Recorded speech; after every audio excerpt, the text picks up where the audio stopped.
Hi guys, this is Hirosaki. This story is all about what if Naruto was the Dark Phoenix of Konoha. Naruto has a big secret: he isn't the dead last he appears to be. But why would he show that before he is ready to deal with the stones the council loves placing in his way? The Sandaime, having opened his eyes, will do his best to make sure that Konoha will retain the will of fire. Before we start, kindly like and subscribe to this channel and look over the description box for the author of this amazing storyline. Welcome aboard. Chapter 34, First Mission. Naruto, Sasuke, Shino, and Shikamaru stood in front of the Hokage. They all wore their new vests that symbolized their new rank. Naruto, similarly to his father, wore his trench coat over his attire. He had kept his former clothes and not taken to wearing the standard Konoha uniform for Chunin and Jonin that his sensei wore. Sasuke and Shikamaru wore the uniform now, while Shino kept his high-collared shirt under his vest, which he kept open. Good to see you four.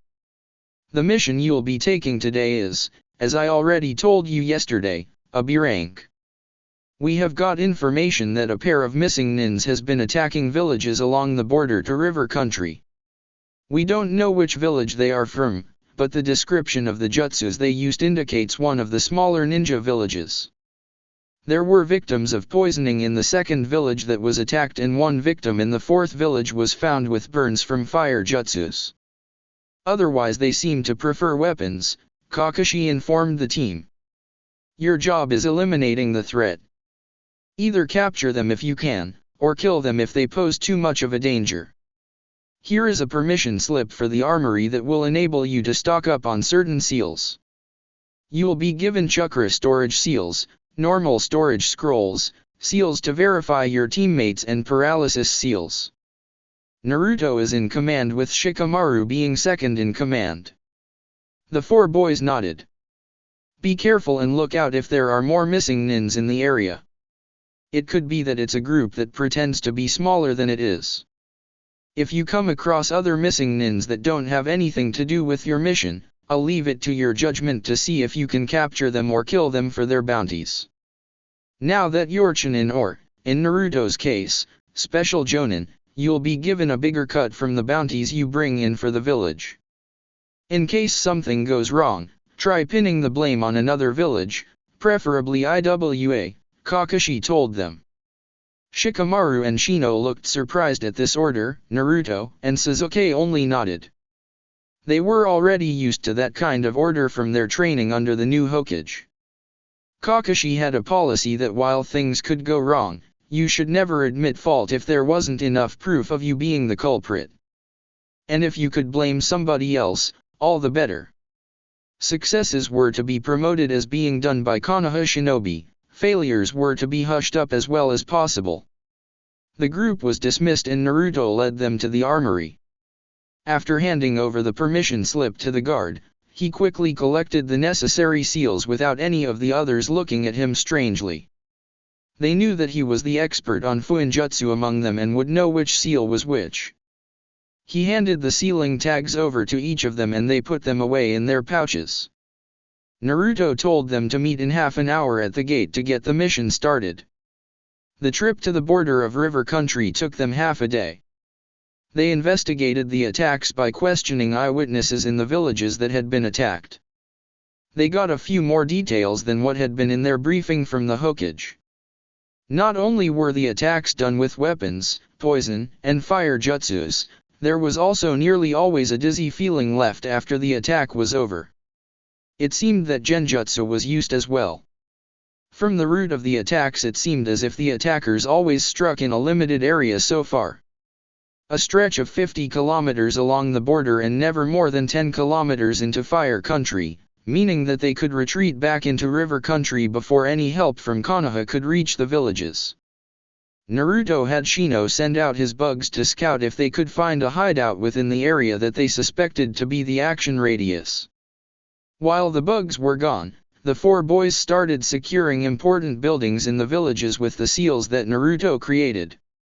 Fire protection seals were among the most important ones to prevent that the attackers could burn down whole villages to cover their escape when they could finally confront them.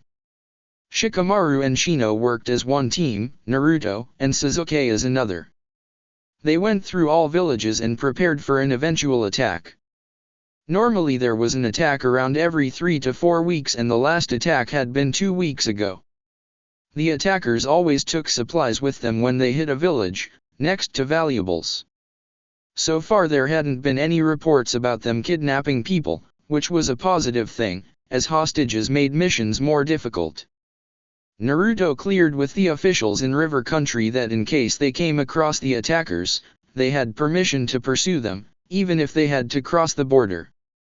It seemed that while River Country hadn't been hit as hard as Fire Country by the group, there had been thefts and small attacks, therefore the officials wouldn't mind at all if the ninjas from Konoha could get rid of the threat. Shikamaru watched the forest that was close to the walls of the village he was currently at. After 1 week of securing as many buildings as they could, he and Shino had separated and took over watching over one village each. They had been given a kunai from Naruto, which would enable him to teleport to their location immediately if they pushed some chakra into the kunai. It was really incredible how much their classmate could do and how well he had hidden it all the time. The Flying Thunder God Jutsu was legendary and said to only be known by the 2nd and 4th Hokages. Now Naruto could use it as well. Shino's bugs hadn't had any success in finding the missing nin's camp so far, therefore they had all decided that guarding one village each and then calling the others if there was an attack would increase their chances of success a lot. Naruto would first flash to the one that called for backup and leave a number of shadow clones, before flashing to the positions of the other two and bringing them to the attacked village as well. This should enable them to take on the attackers properly.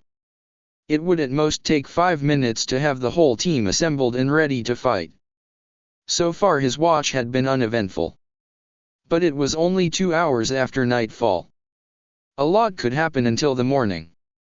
Sasuke noticed movement from the cliffside of the village he was guarding. A closer look with his Sharingan activated confirmed that 3 persons were sneaking up to the village walls from a side where no normal village would suspect an attack from. He acted immediately and called Naruto. A second later his teammate was next to him and he silently informed Naruto of the observations he had made. Naruto created 20 clones to support him and 2 flashed away to get Shikamaru and Shino. They arrived a few seconds later. The group took the positions they had decided upon previously and waited until the 3 were close enough to start the surprise attack that clearly was planned. Flashback. Alright, we know that the attackers always come when it's dark outside and from places where it's hard to spot them, Shikamaru commented the collected data. All the villages that have been hit had that in common.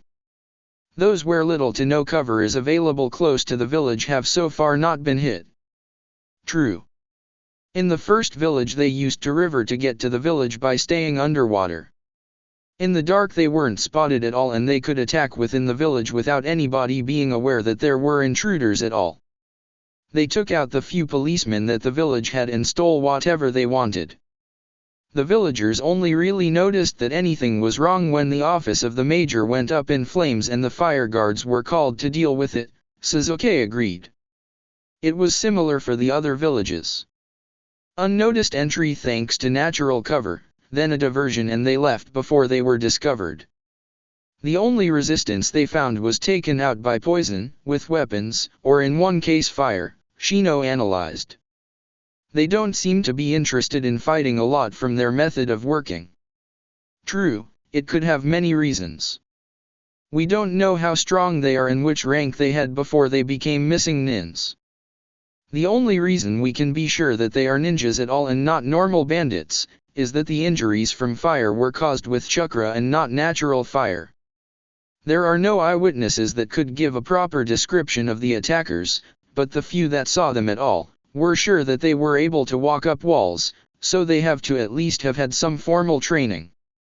The reason for not attacking openly could be that they're too weak to take on large groups, that they are after something in particular that would be harder to get if they didn't infiltrate secretly and then leave while taking as many useful things as possible, or even that all of this is a distraction for something bigger. Right now we can't really tell, Naruto commented.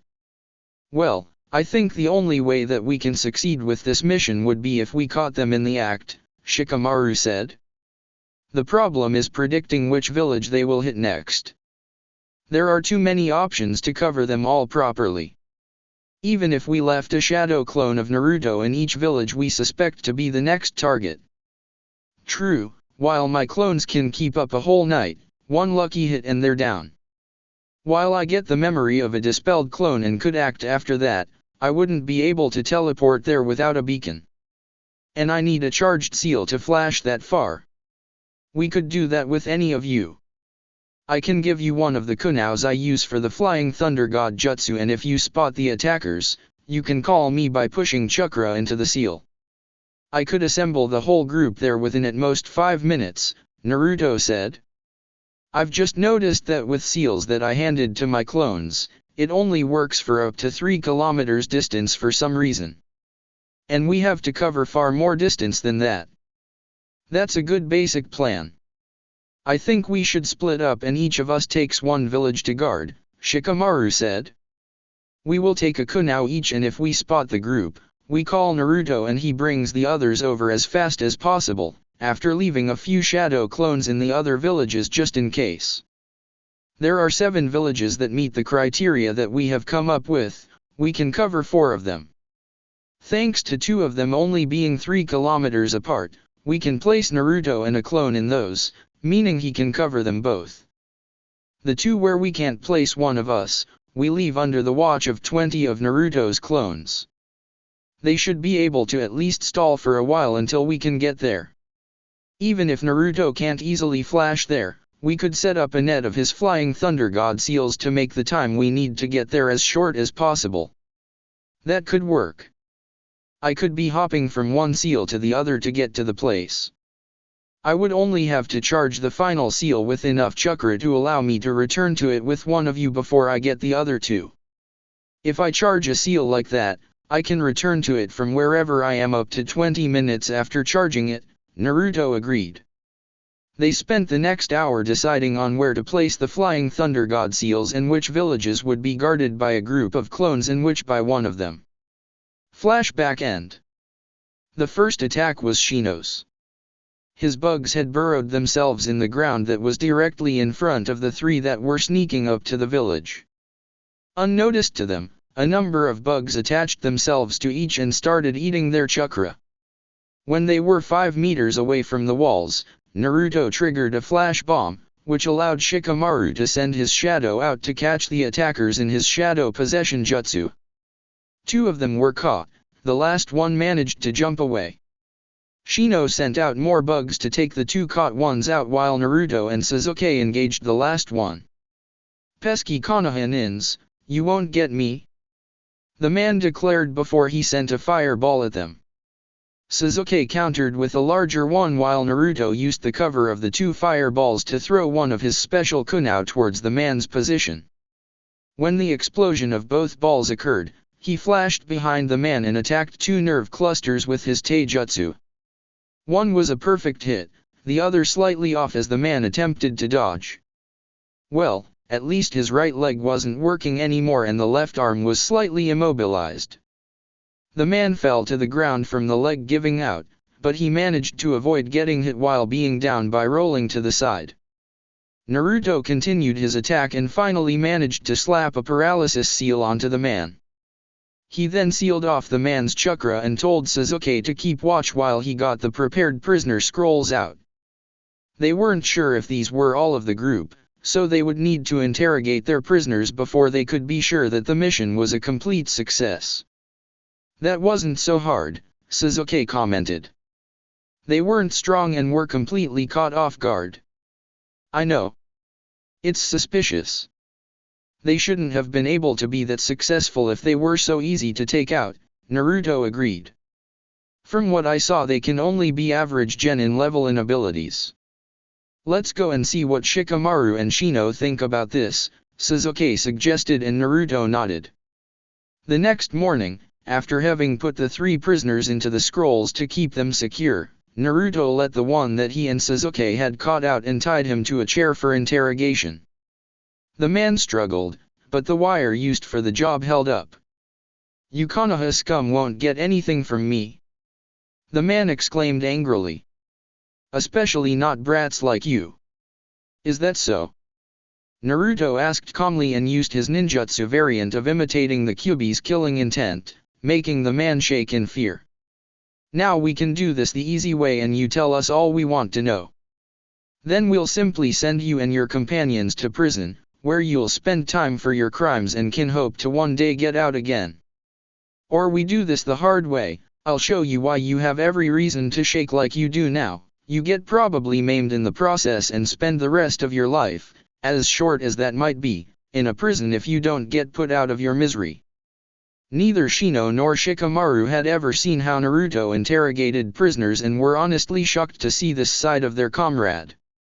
Were they in the place of their captive, they didn't know if they could stand up to that pressure.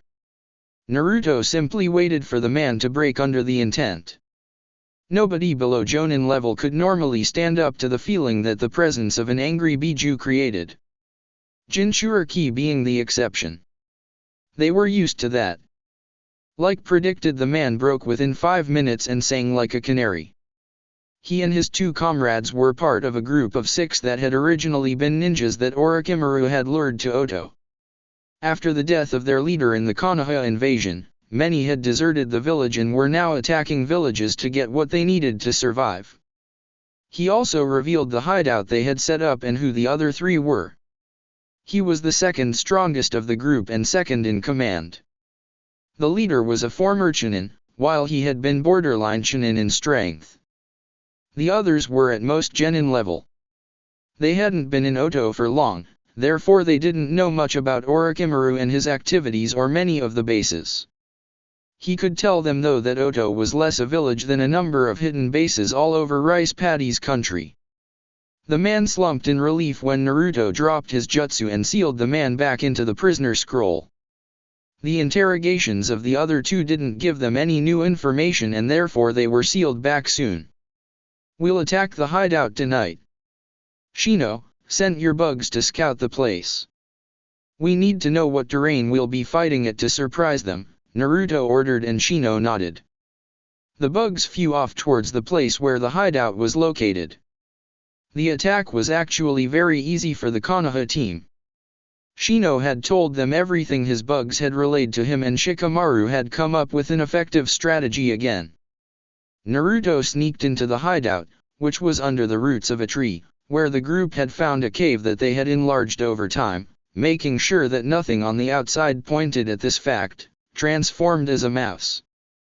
He put some drugs into the water supplies of the 3 they found, 1 teenage girl and 2 men, and simply waited for them to drink some water. The drug simply made them sleepy, and while they were keeping an eye out for possible enemies and the second group that was scheduled to return sometime during the night, they were always careful to not have anybody follow them to their hideout. They didn't expect an attack from the inside. After 2 hours of waiting, all 3 of them were fast asleep. Naruto undid his transformation and tied them all up after taking away all their weapons, money, and hidden equipment. In one case he had to empty a blood seal on the upper arm of a man. But by cutting the man's hand and putting the blood on the seal it was easy. The others were called inside and they set to work, sealing up all the things they found in the cave. There were things like food, weapons, some containers with poison, jewelry, money, and scrolls. It would be up to the Hokage to sort through these things and give those that could be clearly connected to a person back to their rightful owners. The weapons would most likely go to the Konoha armory or be sold in shops in case of basic weapons like kunao, shuriken, and senbons. There weren't any truly special weapons among them anyway. The most impressive was a knife that was chakra conductive, which Shino kept for himself. The 3 ninjas were sealed in 3 new prisoner scrolls and then the group set off to return to Konoha to report the success of the mission to the Hokage. None of them had been hurt. They got the mission done within 2 weeks of time, most of that being spent with investigations and with 6 prisoners that could perhaps give some more information on things that the team had questioned them about so far. Naruto and his team stood in front of the Hokage. Naruto was reporting the success of the B-rank mission in a brief summary. He would have to write a more thorough report later on.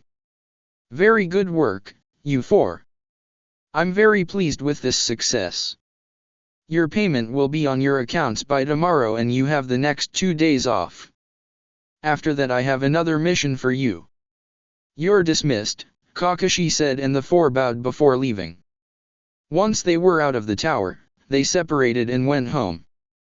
Naruto made a shadow clone that got the task to write the report while he went to Ichiraku's to get a nice few bowls of ramen for the first successful B-rank mission that he had led. Chapter 35, Mission to the Land of Snow. Naruto sat in his secret home and read through a scroll on advanced wind jutsus. There was one he had wanted to try for a while, but he had had other things that he regarded more important at the time. But now he had a week off from duty and that meant he could finally invest the time he needed for the training. For the last 2 months he had been doing one mission after another. After the initial B rank with Shino, Sasuke, and Shikamaru, he had also done 3 C ranks leading Ino, Koji, and Kiba as the team leader. One had been up to an A rank though. Like with the wave mission. He found it strange that many of his missions turned out harder than they should be. The others of his age group hadn't experienced as many upgraded missions as him. Well, except during those times they were on a team with him. The mission had been to deliver new orders to one of the outposts of Konoha at the border with Rain Country. Sadly they had run into a fight between the ninjas of the outpost and a group of missing nins from both AIM and IWA. And the IWA nins hadn't taken well to finding the son of the yellow flash close to them. Missing nins they might be, but they still harbored the hatred for the man that essentially cost them the Third Ninja World War. Taking it out on Naruto was simply petty, but hey, nobody said that IWA nins were above that stupidity. Naruto had to fight really hard to not only defend himself against 2 Jonin-level ninjas and 4 Chunin-level, but to also keep the team he was leading safe. He wouldn't allow for any of his subordinates to die on a mission that should just have been an easy C rank. His combination of shadow clones, wind jutsus and the flying thunder god jutsu won them the fight and they managed to capture 2 of the missing nins. They even had bounties on their heads, so after they had been interrogated in Konoha, they would be cashing in those bounties. Of the 3, Genin Ino got hurt most with a deep cut on her right thigh. She had stupidly tried to use one of her clan's jutsus that left her body vulnerable. He had given her a stern talking to when it was acceptable to do something like that, as with her using it then, she not only gave herself a dangerous opening, she also tied up Koji's ability to fight back and completely prevented that he could attack. He would have to talk about that part with Asuma as well, as he would be taking over the team once he wasn't tied up with higher-ranking missions anymore. Naruto went through the hand signs for his new jutsu over 50 times to make sure that he had the quick forming of the 20 hand signs down instinctively, and then he tried the jutsu with input of chakra. Wind release, mirage, he thought, having by now mastered the art of using his jutsus without shouting them out to warn his enemy. It was a difficult thing to do, as it took massive focus. Few Jonin even bothered to learn this, as it took years normally to get to the level where you could feel your chakra in a way where you could try it. And if they did, they normally used it for jutsus that they knew very well and which they used regularly. He knew that Kakashi-sensei could do it for replacement, clones, rakery, summoning and transformation. He hadn't seen other jutsus being used like that, but he suspected that he couldn't do it for all of the 1,000 jutsus he had copied. Naruto wanted to have an arsenal that he could use silently and within a split second if necessary. And he didn't want to be spotted when he was on a mission that required stealth, which was why this jutsu had been on his list to learn it. When he now looked into the mirror, he couldn't see himself anymore. It wasn't perfect, there were blurred edges of the jutsu, which he would have to fine-tune. Mirage did exactly what the name said. Like a mirage in the desert, this jutsu broke the light in ways that deceived the eye. But instead of being like a genjutsu that pretended that there was something that wasn't there, this jutsu formed a kind of mirror in front of any part of Naruto. The eye saw things by analyzing the signals that came in from light being reflected from a surface. The brain then connected the information and allowed you to perceive the world around you. There were other jutsus that had a similar effect, but nothing could really compare with getting the effect by using wind manipulation. And if he mastered the jutsu in the end, it would make it nearly impossible to locate him if you weren't a sensor type of a high level. It would make infiltration a whole lot easier. He was already good at suppressing his chakra to barely noticeable, and this would add to his abilities nicely. Kakashi looked at the mission request in front of him, frowning. He had a bad feeling about this mission. Since the thwarted invasion, things had gone fairly well for Konoha and they were nearly back up to normal working procedures. This mission would have been one that he needed to do in person, as he had been the only one that had any experience with the country that was their destination. Snow Country.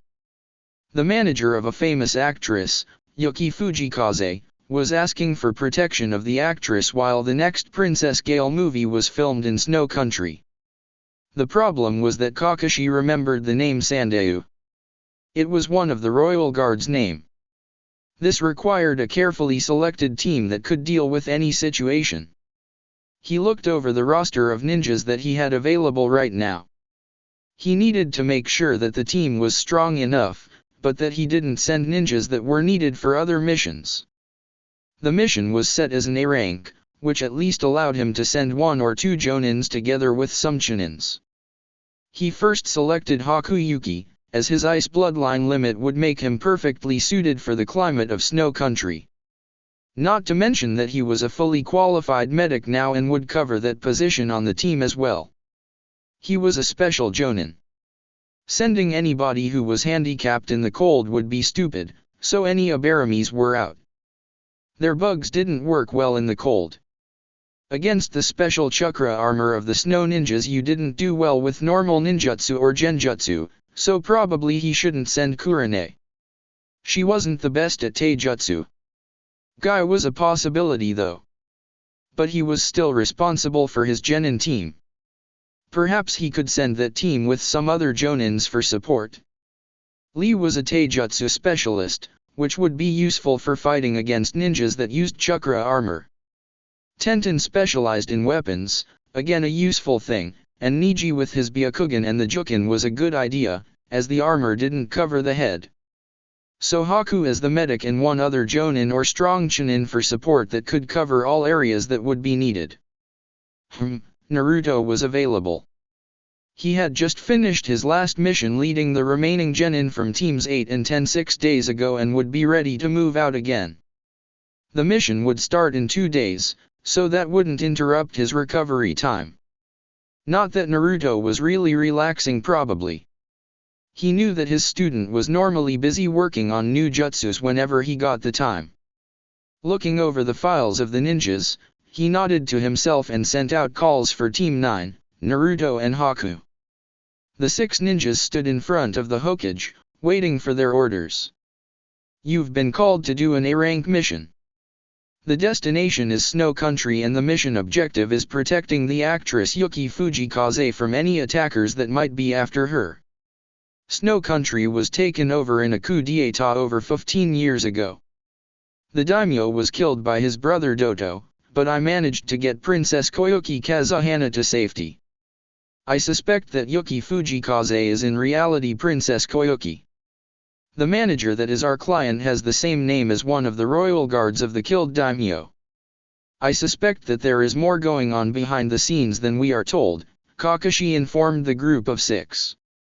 The team leader will be Guy Mato with Naruto Uzumaki Namikaze being second in command. Hakuyuki will take the position of the team's medic. One thing you have to be aware of is that back when the coup d'état took place, the snow ninjas had armor that made chakra-based techniques basically useless.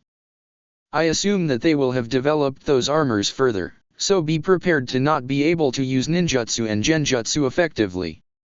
We don't know what's going to happen, so be vigilant. The mission starts in 2 days. It would be good for you all to get an idea about the actress and her movies, so go and watch the newest Princess Gale movie that's being played in the cinema. Once you did that, Naruto and Guy should go and meet with Sandayu, the client of this mission, Kakashi told them. Understood, Hokage-sama, most said, with Naruto replacing it with sensei. We will make sure to perform at the peak of the power of youth. Guy declared. Yes, Guy-sensei. Lee agreed loudly. Neji and Tenten only shook their heads, knowing the quirks of their teammates too well. Though both were looking at their other teammates for this mission curiously. While Tenten had already worked with Naruto during the invasion, she had wanted to have a mission with him since then to see more about his abilities. And Neji had got a major wake-up call from seeing how somebody that had been called a loser and failure at the academy had risen above the so-called geniuses of his year. And knowing that Naruto, who had been hated by nearly the whole village, and whom the civilians and some ninjas had tried to keep down, had defied all the odds, gave him some hope that he might not be totally fated to never escape his shackles in his clan. The fact that his uncle had finally given him the last letter that his father had written to him had helped as well. He still wasn't a social person, but at least he didn't demean the efforts of others anymore. Naruto listened to the information that Sandayu gave him and Guy. As he had already seen the movie before, he had opted out of accompanying Team 9 and Haku to the cinema. He had created 100 shadow clones to prepare a number of seals for him and get the orders from the armory done before he left for Snow Country. It wouldn't do after all if the village didn't have enough essential seals for important missions. And the use of seals had massively increased since he had taken over stocking up the armory. Not to mention that more ninjas took up studying Fuinjutsu as they had seen how he had successfully subdued Gaara with it in the Chunin exams finals. Gaara right now had got an addition to his seal. Jiraiya had declared the seal a right mess when he got a look at it, which allowed him to sleep for at least 4 hours each night without trouble from Shukaku. Suna had had to pay a large amount of reparation to get the ninjas, which they had lost to capture from Konoha, back. The discovery of the murder of their Kazekage before the invasion led to Suna capitulating without any conditions, and made the Fire Daimyo a bit more willing to find a compromise for the attack on the grounds of Fire Country. The economic depression of Suna was also taken into account when the demands were made. It led to Suna having to give up information on any kind of A-rank jutsus that they had and sending Kankuro to Konoha for 6 months to give introductory classes in puppetry for the Konoha Academy. He would also inform the Konoha hospital about the most common poisons used with the puppets. In return Gaara, Temari, and the captured ninjas were sent back to Suna. Right now Suna wasn't really a dangerous opponent and the major disturbing power in the form of Orochimaru and Oto was dealt with. So Suna wouldn't have any ally to attack, not that they would easily do so. They were let off lightly by Konoha and they knew that. Konoha could have extracted Shukaku from Gaara and created a new Jinchuriki loyal to their village, but they didn't and let Gaara return to Suna with a stronger seal. Then worker from the film crew came in and shouted that Yuki had run away, again. Naruto sighed. This didn't bode well for the mission. He set out to catch the wayward actress. He crossed his fingers to make 10 shadow clones. The clones went off to search for the actress. No verbal orders were needed. About half an hour later one clone had found her in a bar. Naruto went there in person to talk to the actress to get a feeling for her personality.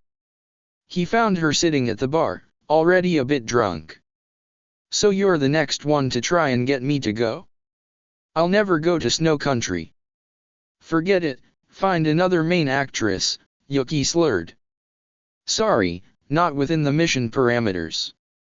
Now we have the choice of you coming peacefully, or that I have to force you to come, Naruto said calmly. I have no idea why you are so set against going to Snow Country, but there is no way that I would simply fail a mission because of a stubborn woman that whines like a 5-year-old brat. You know nothing. Snow Country only brings death. There is no life, no spring in Snow Country, Yuki stated. There is life when you are willing to work for it, but I guess you'll never accept words, only actions will convince you, Naruto said, and faster than Yuki could blink she fell down on the counter, a senbon sticking out from her arm on the side that Naruto sat. This will go over so well when she wakes up. Naruto took some money for the drinks from Yuki's pocket and left with her slung over his shoulder. Let her sleep until they were on the way. That way they wouldn't have to deal with another escape attempt. Naruto had been right on his estimation how Yuki was going to react. She threw a massive tantrum when she realized that she was already on the ship on the way to the one country she never wanted to see again. How dare you drug me? She laid into Naruto, who calmly leaned against the railing. You had no right to force me to go to Snow Country. Are you done yet? I couldn't care less about your tantrums. You think you had it bad? That you're the only one to suffer because power-hungry bastards ruined your life? There are hundreds if not thousands of others in this world with a fate worse than yours. The only way to not become a bitter and spiteful person is to take things into your own hands and to work on making your situation better. I have been in Wave Country before they recovered. A business tycoon named Gato had basically enslaved the country. He killed those that opposed him and were in the way to him monopolizing the shipping market, which ensured that he could continue his criminal business without getting caught.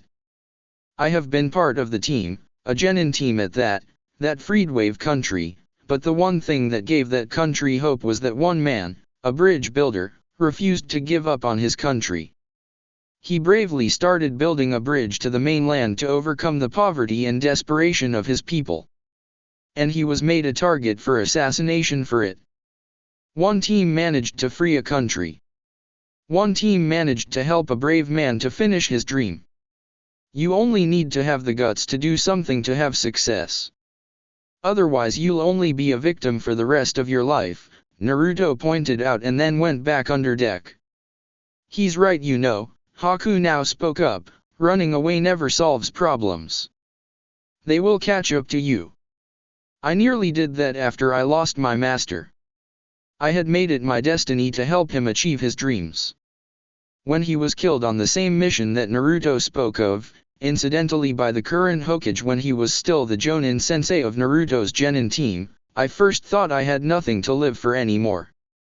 But with some support and the willingness of Konoha to help me find a new reason to live, I am now much better off than before.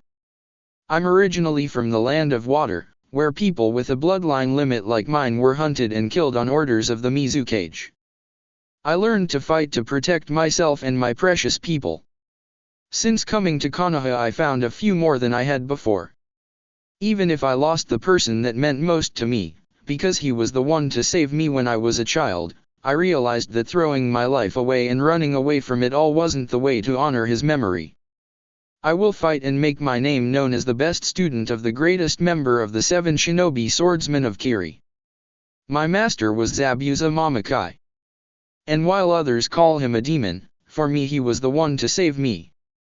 I have some friends that give me a reason to live and to fight. The opposition may appear overwhelming, but I know one thing. Never underestimate Naruto Uzumaki Namikaze. I did, and I paid for it when I fought against him when he was just a genin. Konoha ninjas don't just give up when things get hard. And his life was way harder than you could imagine.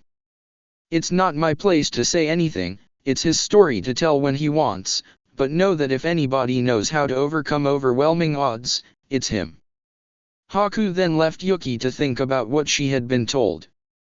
It would take time to get through to her. But if he, who had at first hated Naruto, Kakashi, and Konoha for taking away Zabuza, could come to cherish them all as comrades and some as his precious people, then this woman, who probably had gone through a traumatic experience, the death of her father if the Hokage was right about her identity, could learn to stop running away and face her fears. The Konoha team watched in awe how completely different Yuki was when she was in her role. It was like she did a 180 turnaround. She was fully into her role, but Tenten and Lee were aghast seeing that she needed eye drops to fake crying believably. Neji and Naruto stood at their positions, looking around for any kind of disturbance, but right now everything went as it should. They were on the open sea and it would take some time till they reached snow country. So far they also didn't need to wear their warmer clothes, even if every member of the team wore long clothes already. After the filming for the day was done, the actress stormed back into her cabin, ignoring the requests of her manager Sandayu. Well, he had been the one to arrange for this trip, so probably she was a bit justified in it. Some days passed and the ship encountered a massive iceberg. "We're close to snow country now," Guy announced. "Let's fan our flames of youth to protect our charges to the best of our abilities." "Yes, Guy-sensei," Lee shouted eagerly. The director of the filming crew then decided that the iceberg was the perfect location for another scene in the film, so they went there to get it done. Then Niji called out a warning. "I detect 3 persons coming closer fast," he told the team. 2 male and 1 female. 1 male uses a board on which he glides over the snow. Then the group appeared and their leader greeted Yuki as Princess Koyuki. None of the Konoha ninjas was really surprised, as the Hokage had already suspected something like that. The snow ninjas started to attack and the Konoha group managed to dodge and keep Yuki and the film crew safe. Guy gave orders. "Lee and Haku, take the guy with the snowboard. Naruto and Tenten, take out the woman, I'll deal with the leader. Niji, you are in charge of protecting Princess Koyuki and the film crew," Guy ordered. "Understood," the younger ones in the group chorused and took their positions. Each of them raced towards their opponent while Niji was ready to shield against any kind of attack. Meanwhile he arranged for the retreat of the film crew. Koyuki was a shaking mess on the ground, so he picked her up bridal style and then put her onto one of the carts that the film crew used. He deflected a few Konohas from hitting anybody while keeping an eye on the whole battle. Haku and Lee were pushing the guy on the snowboard hard. His armor worked fairly well against Haku's direct ninjutsu, but he used them mostly, after finding out that any chakra-based attack really didn't cause any worthwhile damage, to herd his opponent towards Lee, who was a green blur on the snow. Lee then took care of smacking him around with his taijutsu and easily got him off his snowboard, which lost him the maneuverability advantage he had had before. Then Haku landed a perfect hit with his senbons on a spot on the neck that put their opponent into a fake death state. Soon they had the opponent in a prisoner scroll and were back on the way to the ship. It was clear to Niji why Haku was known as a really good medic. And hitting that precise spot on a moving target from a distance proved serious skill with senbons. Not even Tenten could have done that any better. "I'm going to take the fight up in the air against her," Naruto told Tenten when the woman activated some flight extrusions of her armor. "I'd like you to put more pressure on her from the ground as best as you can. I could set up a trap, but she would have to come down for that. And here is nothing suited for that," Tenten complained. "Just preventing her from leaving a certain area will help a lot. And if you manage to hit her armor in that round field, I would guess it would malfunction. I'll see to it that you get some good opportunities to fire at her," Naruto informed Tenten. "All right, let's do it." She agreed and got her arsenal ready. Naruto took off his warm coat and activated the flight seals on his normal trench coat. He soon was upon his opponent that hadn't expected that there was somebody in the Konoha group that could fly and match her in aerial combat. And by now Naruto could instinctively control his movements in the air. His control over his wind element was that advanced. He saw that he had surprised his opponent with his ability and used it to fire a wind jutsu that created a tornado around her.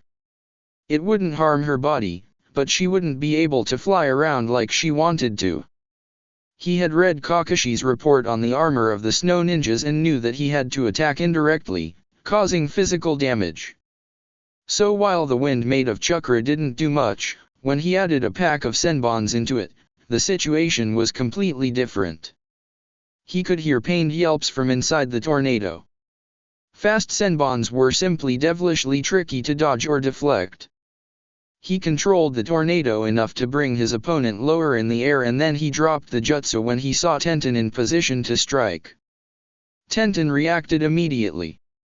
She threw a barrage of Konoha, aiming at the round piece of the armor, where Naruto suspected the power source. The second Konoha was a bullseye, the first one had been deflected. The third and fourth ones also hit, but not dead center, as the woman had started falling from the sky when her power supply to her wings was cut off. Tenten secured the woman quickly, tying her up in ninja wire for later interrogation, not to mention that the research department in Konoha would love to have a look at the armor.